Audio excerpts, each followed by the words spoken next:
My approach to movies is thus: let them floor me.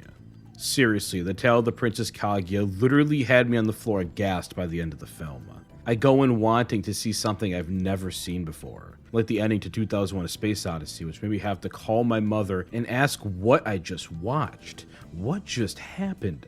This is what I normally want out of a film, to be shook to my core. Something that can only happen when I'm surprised, either by the sheer directorial and technical brilliance of a film like the end of Evangelion and Hereditary, or by the master of the script like Manic, Saturday Night Fever, Requiem for a Dream, and, well, the end of Evangelion again. What? It's my favorite movie, right? Puss in Boots 2: The Last Wish is not that, and I never wanted it to be. It's the best possible version of what could be expected. It's not necessarily groundbreaking per se, yet I cannot stress enough how cathartic of an experience it was. That everything that happened, the very narrative the film is trying to tell, made so much sense for the character of Puss in Boots that it's kind of ridiculous nobody made this film faster. This video will have assumed you have seen the entirety of Puss in Boots 2: The Last Wish. If you just want a recommendation to watch it, well, you most certainly should. It's the best Shrek-related property since Shrek 2, and if you knew me in real life, you would definitely know I don't say such a statement lightly. For those who have seen the film, I basically just wanted to gush at how amazingly simple this movie is. There's something uniquely special about solving a puzzle, or even just watching one be solved in front of you. To see how perfectly the pieces just fit together, how everything was destined to be in that exact place. It's a beyond cathartic experience. It's mesmerizing. This is what we see with Puss in Boots 2. Everything about the film is just a logical conclusion for the already established characters, as well as the plethora of newly introduced ones. In essence, it's predictable. Of course there should be a plotline about Puss facing his own mortality. He's a cat with 9 lives, and he's a daring and legendary figure who is constantly in imminent danger.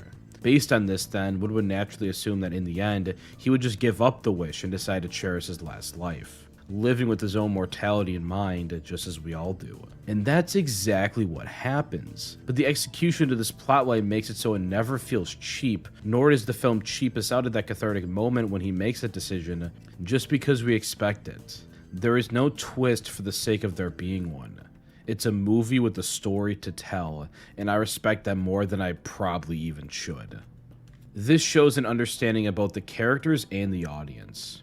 Goldilocks as a character is family-oriented and caring at heart. Of course, she would both have a wish for a real family, and of course she would eventually give that up because she realizes she had a real family the entire time at the end of the movie.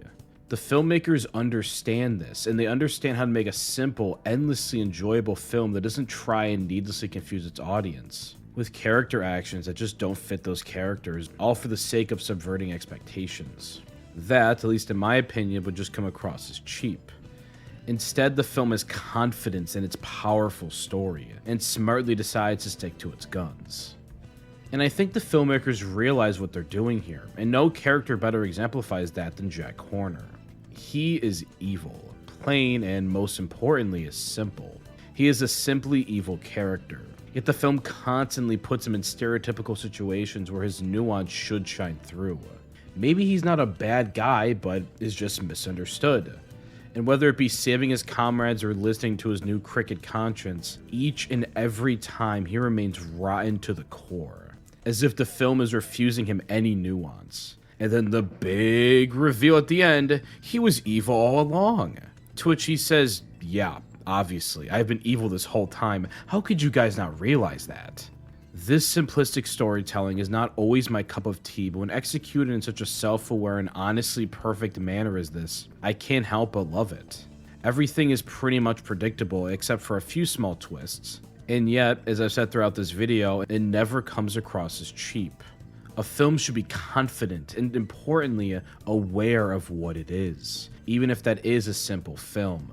And I cannot think of any movie I've seen in a long time that more fit the bill than Puss in Boots 2: The Last Wish. Funnily enough, Shrek 2 actually again comes to mind. It allows the audience to just enjoy the beautifully animated, emotionally poignant ride without ever feeling the need to waver for audience expectations that the audience probably doesn't even want. Every arc in the story feels like a puzzle piece, and watching them all go into the slots where they belong was an experience I won't soon forget. It reminded me that it's not only okay, but sometimes preferred to be beautifully predictable. And, as always, thank you for watching.